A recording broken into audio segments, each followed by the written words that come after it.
사도행전을 읽으면 읽을수록 이 책을 기록한 누가라고 하는 분이 참 은사가 많고 재능이 많은 분이다라는 생각을 더 깊게 하게 됩니다. 잘 아시는 것처럼 누가는 의사였고요. 또 역사가였고요. 뿐만 아니라 이분은 탁월한 문학가였다, 탁월한 이야기꾼이었다라는 생각을 하게 됩니다.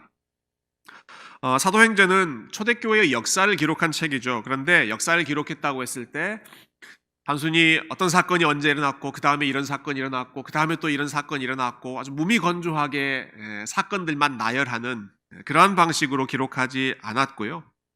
누가는 꼼꼼히 자료들을 모으고 또 깊이 고민하는 가운데 이 내용들을 어떻게 스토리텔링하는 게 가장 좋을까 고민하고 구조를 만들고 플롯을 만들어서 이 전체의 이야기를 아주 조직적으로 구성해 놓고 있습니다.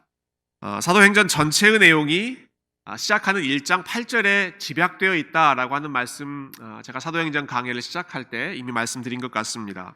잘 아는 말씀이죠. 오직 성령이 너희에게 임하시면 너희가 권능을 받고 예루살렘과 온 유대와 사마리아와 땅끝까지 이르러 내 증인이 되리라. 스크린에 나와 있는 이 말씀입니다. 제가 이 말씀을 좀 이렇게 시각적으로 구분을 했습니다. 앞에서 뒤로 이렇게 이어지는 것 같은 그런 느낌이 좀 들지 않으시나요? 이 사도행전 1장 8절에 나오는 말씀이 사도행전 전체 내용을 다 요약해 놓고 있는데요. 오직 성령이 너희에게 임하시면 너희가 권능을 받는다. 이게 2장 3장에 나오는 내용이죠. 그 다음에는 예루살렘에서 교회가 증인이 되었던 일, 그 다음에는 온 유대와 사마리아에서 하나님의 나라가 확장됐던 일, 그 다음에는 이방인 땅끝까지 이르러 증인이 되었던 그러한 순서로 쭉 진행되고 있습니다. 그래서 누가는 이 스토리 라인을 진행하는 가운데 군데군데 중요한 포인트에 우리가 지금 여기까지 왔습니다. 또 우리가 또 여기까지 왔습니다. 지금 이 이야기가 이만큼 진행되고 있습니다 하는 그 흐름을 밝혀놓고 있는데요. 아주 특별한 표시들을 해놓고 있습니다. 몇 군데 한번 살펴보죠. 먼저는 6장 7절 말씀인데요. 우리가 지난 2주 전에 읽었던 말씀의 마지막 부분이죠. 하나님의 말씀이 점점 왕성하여 예루살렘에 있는, 제가 빨갛게 하이라이트 했습니다, 그 지역까지 진행되었던 일이 지금 마무리되었습니다 라고 하는 표시를 하는 것입니다. 예루살렘에 있는 제자의 수가 더 심히 많아지고 허다한 제사장의 무리도 이 도에 복종했다. 또 그 다음에 이야기가 진행되다가 9장 31절쯤 가면 누가가 또 이렇게 마침표를 찍습니다. 그리하여 온 유대와 갈릴리아와 사마리아 교회가 처음에는 예루살렘에 제자의 수가 많아졌다. 그 다음에는 온 유대와 갈릴리아와 사마리아에 제자가 많아졌다. 또 12장 24절쯤 가면 하나님의 말씀은 흥왕하여 더하더라. 하나님 말씀 계속 역사하는 그러한 일들을 기록한 후에 12장 다음 13장부터는 땅끝까지 사도 바울이 선교 여행을 하는 그러한 장면으로 이어지는 것이죠. 이렇게 군데군데 예루살렘에서 그 다음 지역으로 또 그 다음 지역으로 복음이 확장되는 것을 이야기를 들려주고 있는데, 그러니까 오늘 우리가 읽었던 이 본문은 조금 전에 봤던 6장 7절 예루살렘 사건이 이제 끝나고 그 다음 단계로 넘어가는 전환점이 되는 아주 중요한 포인트라고 할 수 있습니다. 그리고 그 전환에 있어서 하나님 나라가 확장되는 데 있어서 중요하게 사용하셨던 인물이 우리가 잘 아는 스데반, 오늘 본문의 주인공인 스데반 집사님이죠. 스데반이라고 하는 인물은 초대교회가 세웠던 7명의 집사님 중에 한 분이셨습니다. 근데 그분의 이름이 참 멋있습니다. 스테파노스라고 하는 이 헬라어가 그 이름의 뜻이 왕관 그리고 월계관이라고 합니다. 여러분 고대 시대에 아주 힘든 운동 경기 또 마라톤 이런 데서 우승한 사람에게 영광스럽게 수여한 것이 월계관이지 않습니까? 그 월계관이, 그 면류관이 스테파노스라고 하는 단어라는 것이죠. 여러분 이 단어가 성경에도 여러 차례 나옵니다. 대표적으로 요한계시록 2장 10절에 보면 죽도록 충성하라, 그러면 내가 생명의 면류관을 내게 주리라 말씀 있죠. 거기에 나오는 생명의 면류관 할 때 면류관이 스테파논이라고 하는 단어입니다. 스테반이라고 하는 단어가 이 면류관이라고 하는 단어와 같은 그런 뜻이다라고 하는 것이죠. 너무너무 멋있는 이름인 것 같아요. 혹시 여러분 중에 남자아이 영어 이름을 고민하고 계신 분이 계시다면 저는 스티븐을 강력하게 추천하고 싶습니다. 스티븐. 아쉽게도 저희 집에는 더 이상 사용할 이름이 아니지만 혹시 여러분이 주변에 혹은 여러분 중에 남자아이를 기대하고 계신다면 일단 하나님 앞에 하나님 스티븐입니다. 이름 지어놓고 한번 기도해 보시는 것도 나쁘지 않을 것 같아요. 이름이 참 멋있습니다. 월계관, 왕관, 면류관. 근데 그 이름보다 더 멋있는 것은 스데반 집사님이 보여준 삶입니다. 그 모습이 너무 아름답습니다. 오늘 읽진 않았지만 6장 5절 조금만 더 앞부분으로 넘어가 보면 초대교회에서 7집사님을 뽑을 때 세워졌던 그 집사님들의 그 리스트를 말하면서 이렇게 시작하죠. 온 무리가 이 말을 기뻐하여 믿음과 성령이 충만한 사람 스데반과 또 빌립과 여러 사람들 이름 나옵니다. 그 중에 대표적으로 스데반에게 믿음과 성령이 충만한 사람이었다 수식하고 있습니다. 오늘 본문으로 넘어오면 8절에서 이렇게 되죠. 스데반이 은혜와 권능이 충만하여 큰 기사와 표적을 민간에 행하였다. 또 10절에 보면 스데반이 지혜와 성령으로 말함을 그들이 능히 당하지 못하였다. 이 말은 지혜와 성령이 충만하였다. 이렇게 되겠죠.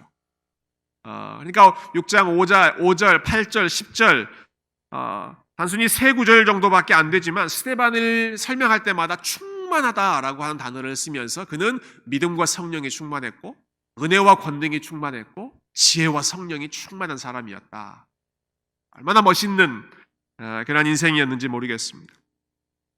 근데 여기 사용된 용어들은 원래 다 예수님께 먼저 수식어로 사용됐던 용어들입니다. 표현들입니다. 스데반에게 먼저 사용되었던 것이 아니라 이러이러한 것이 충만했다라고 했을 때 그것은 다 예수님께서 먼저 보여주셨던 특징들이거든요. 몇 구절 한번 살펴보죠. 요한복음 1장 14절에 보면 말씀이 육신이 되어 우리 가운데 거하심에 우리가 그의 영광을 보니 아버지의 독생자의 영광이요 은혜와 진리가 충만하더라. 예수님이야말로 정말로 하나님의 은혜와 진리가 충만하셨던 분이죠. 또 누가복음 예수님의 성장 과정을 기록하면서 아기가 자라며 강하여지고 지혜가 충만하며 하나님의 은혜가 그의 위에 있더라. 지혜와 은혜가 또 충만해요. 사도행전 10장에서 보면 하나님이 나사렛 예수에게 성령과 능력을 기름 붓듯 충만히 부어주셨다. 자, 예수님이야말로 은혜와 진리가 충만하셨고 은혜와 지혜가 충만하셨고 성령과 권능이 충만하셨던 대표적인 인물이고 지금 스데반에게 이러이러한 특징들이 충만했다라고 하는 것은 뭘 말해주는 것입니까? 스데반이 그 예수님을 닮는 삶을 힘써 살았다라고 하는 것이죠. 스데반이 보여주었던 모습이 예수님의 그 삶의 모습, 예수님의 능력이 있는 모습을 따라갔다라고 하는 것입니다. 예수님의 참된 제자로서 그리고 예수님을 드러내는 작은 예수로서 예수님의 향기를 전달하는 그러한 통로로서 스데반이 아름다운 인생을 살았다라고 하는 것이죠. 무엇보다도 스데반은 예수님께서 걸으셨던 고난의 길 그리고 십자가의 삶을 충실히 따라갔던 충성스러운 제자였습니다. 이것이 스데반의 삶의 가장 중요한 특징이고 또 오늘 본문에서 주로 이야기하고 있는 스데반의 마지막 삶의 모습이죠.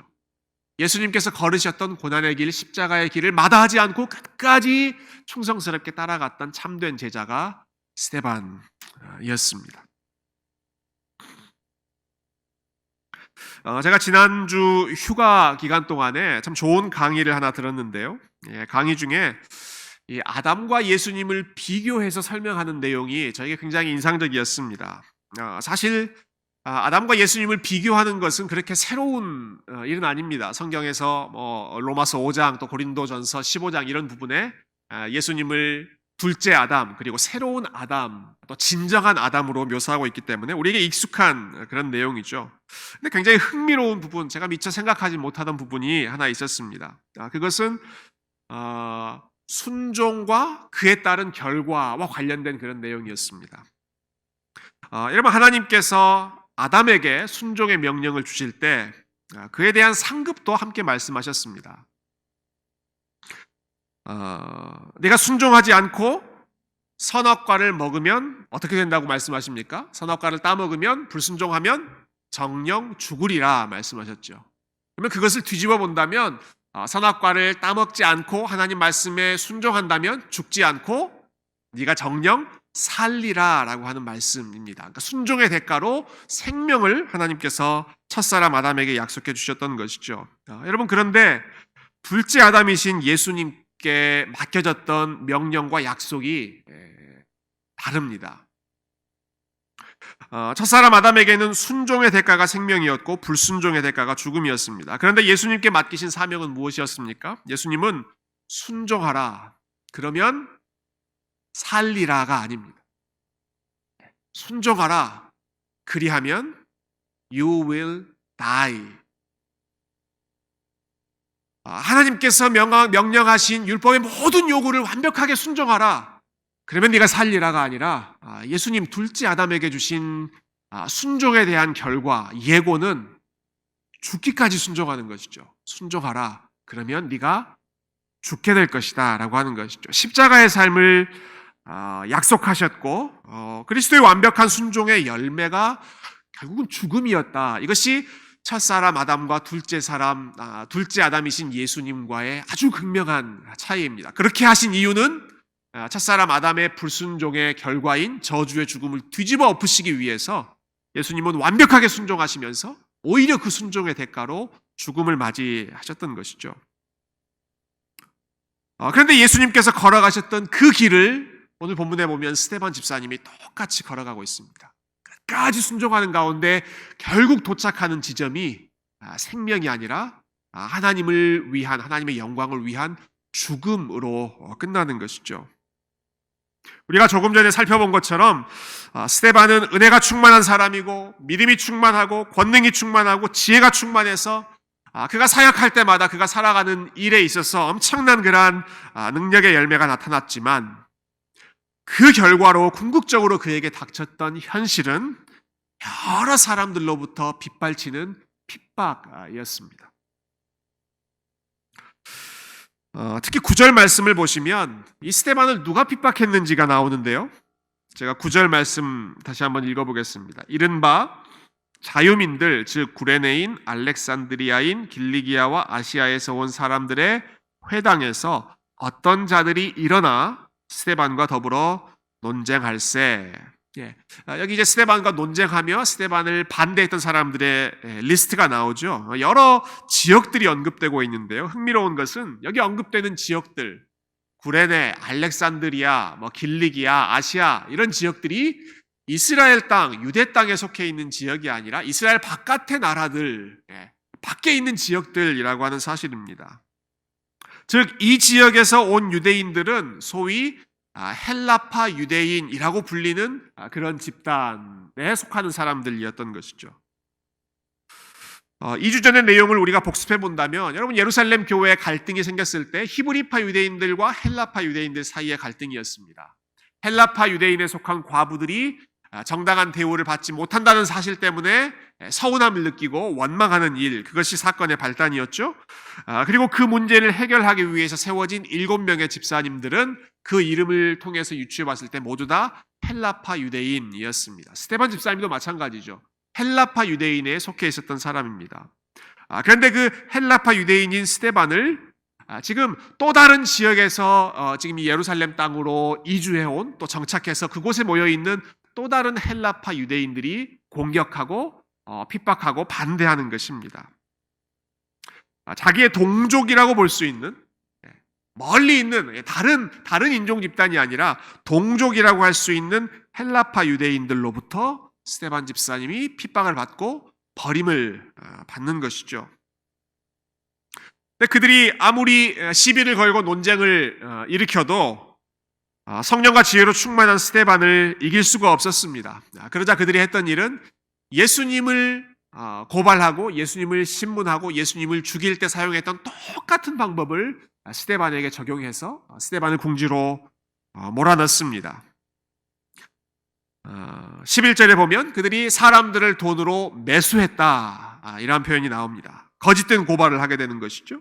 그리고 12절로 넘어가면 그들이 백성과 장로와 서기관들을 충동시켰다. 사람들을 매수했고 여러 지도자들을 충동시켰고, 또 13절에 보시면 거짓 증인들을 세워서 스데반이 하지 않았던 일을 이렇게 누명을 씌워서 거짓되게 고발하는 것이죠. 스데반이 성전을 무시했다, 또 모세의 율법을 무시했다, 이런 사람은 가만 놔두면 안 된다라고 재판을 진행시켰던 것입니다. 우리가 앞으로 살펴보겠지만 사도행전 7장에 보면 스데반이 하는 답변이 아주 긴 설교로 나옵니다. 그 내용을 보면 스데반은 이들이 지금 비난하고 고발하는 것처럼 성전을 무시한 일도 없고 모세의 율법을 무시한 일도 없습니다. 그는 성전을 사랑했고 모세의 율법을 사랑했고, 그런데 예수 그리스도가 참된 성전이시고 참된 율법의 완성이시다라고 하는 것을 믿고 증언했던 사람이었던 것이죠. 그러니까 지금 이 스데반에게 있어서는 전혀 근거 없는 혐의를 사람들이 뒤집어 씌워서 마치 예수님에게 했던 것처럼 그렇게 궁지로 몰아넣고 재판을 하고 신문하고 핍박을 하는 것입니다. 여러분, 이렇게 가까웠던 동족에게 배신을 당했다고 했을 때, 또 아무런 잘못 없이 근거 없는 죄를 뒤집어 당한다고 했을 때, 우리가 일반적으로 자연스럽게 느끼는 감정은 원통하고 또 억울하고 분통하고, 그래서 아주 얼굴이 울그락불그락, 아주 불평하고 원망하고 아주 거친 반응이 나오는 것이 일반적인 반응이지 않겠습니까? 근데 이 상황 속에서 스데반이 보여주는 모습이 참 놀랍죠. 오늘 본문 마지막 15절에 보시면 당시의 스데반의 상황, 스데반의 모습을 묘사하고 있는데요. 우리 15절 같이 한번 읽어보면 좋겠습니다. 시작. 공회 중에 앉은 사람들이 다 스데반을 주목하여 보니 그 얼굴이 천사의 얼굴과 같더라. 얼굴이 어땠다고요? 천사의 얼굴과 같았다. 도대체 어떤 얼굴이었길래 천사의 얼굴 같았을까요? 여러분, 천사의 얼굴을 보신 적이 혹시 있으십니까? 어떤 모습을 보며 천사 같다고 합니까? 우리가 보통 너무 예쁜 아이들, 너무 인형처럼 생긴 아이들 보면 꼭 천사 같다, 그런 표현을 쓸 때가 있죠. 저는 이 표현은 아마 스데반의 외모를 묘사하는 그러한 표현이 아니라고 생각합니다. 스데반이 얼굴 생김새가 아주 아름다웠다, 그 정도가 아니라, 그가 얼짱이었다, 이런 것을 설명하려고 하는 것이 아니라, 그의 얼굴이 천사의 얼굴과 같았다라고 하는 것은 그의 얼굴이 밝게 빛났다라고 하는 뜻입니다. 그의 얼굴에 영광의 광채가 있었다라고 하는 것이죠. 이와 비슷한 상황이 성경에 몇 군데 나옵니다. 대표적으로는 모세가 그런 적이 있었죠. 모세가 시내산 꼭대기에서 하나님으로부터 시내산에서 다시 두 번째로 율법을 받을 때 40일 40야를 하나님과 같이 있는 가운데 내려온 다음에 그의 모습이 어땠습니까? 얼굴에 빛이 나서, 광채가 나서 사람들이 감히 쳐다볼 수 없을 정도로 얼굴이 밝게 빛났습니다. 그래서 부녀지책으로 모세의 얼굴을 수건으로 가리고서야 대화가 이루어질 수 있을 정도로 그만큼 모세의 얼굴이 빛났던 적이 있죠. 뿐만 아니라 더 중요한 사건은 우리 예수님께서 베드로와 야고보와 요한을 데리고 산에 오르셔서 기도하셨을 때 그분의 모습이 영광스럽게 변화하셨습니다. 얼마나 밝은 모습으로 변화하셨던지 주변에 함께 따라갔던 그 제자들이 무슨 말을 해야 할지 몰라서 좌충우돌하는 그러한 모습, 어리둥절하는 그러한 모습들을 보였을 정도이죠. 자, 두 사건 모두, 모세의 사건도 그렇고 우리 예수님께서 보여주셨던 그 영광의 모습도 그렇고, 얼굴이 밝게 빛났다, 그 모습이 밝게 빛났다라고 하는 것은 하나님의 영광이 함께하고 계셨다라고 하는 것을 보여주는 것입니다. 하나님이 그 순간에 그 사람과 함께 계셨다, 하나님의 임재가 가득했었다라고 하는 것이죠. 지금 스데반의 얼굴에 나타났던 이 천사의 얼굴과 같다라고 하는 묘사가 바로 그와 같은 의미입니다. 어떤 상황입니까? 이런 많은 사람들이 모여서 지금 스데반을 위협하고 있습니다. 고발하려고 합니다. 넘어뜨리려고 합니다. 죽이려고 합니다. 그리고 그 재판의 결과 스데반은 정말로 죽습니다. 최초의 순교자로 삶을 마감합니다. 그렇다면 인간적으로 볼 때 밝은 얼굴이라기보다는 얼굴이 사색이 되어야 마땅하죠. 얼굴이 울그락불그락하고 흥분하고 파래졌다가 빠르게졌다가 그래야 하는 것이 자연스러운 모습이지 않겠습니까? 그런데 그때 오히려 더 스데반의 얼굴은 천사의 얼굴과 같았다. 밝게 빛났다라는 것입니다.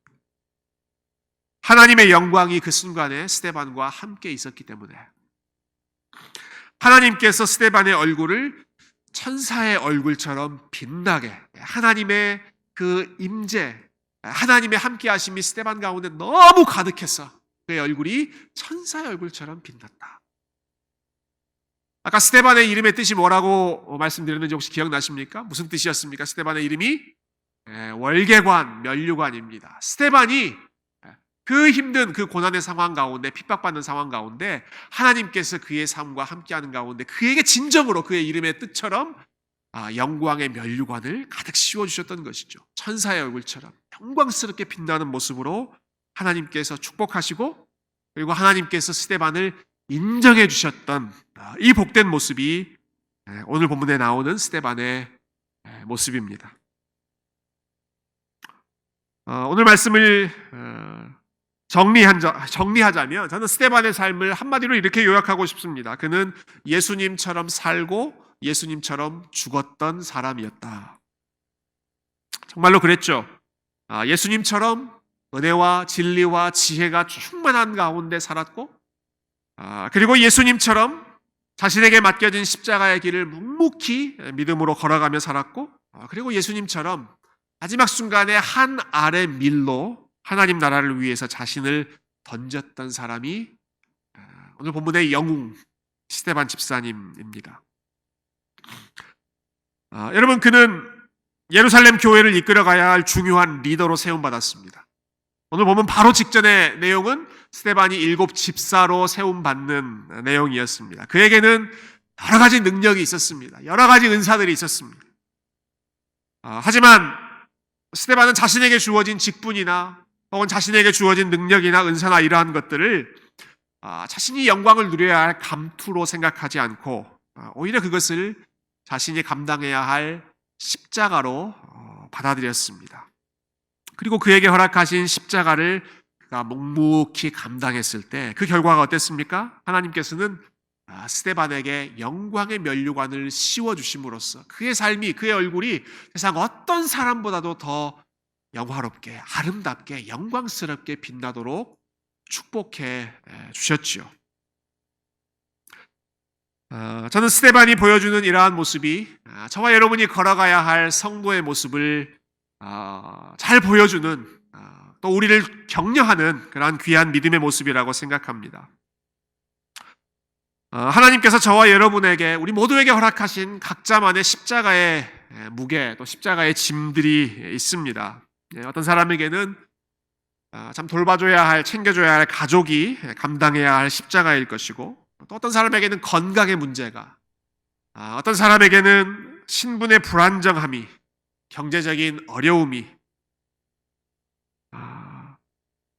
2020년에 살아가는 저와 여러분 모두에게는 이 코로나 바이러스라고 하는 이 상황이 우리에게 짊어진 십자가임에 분명합니다.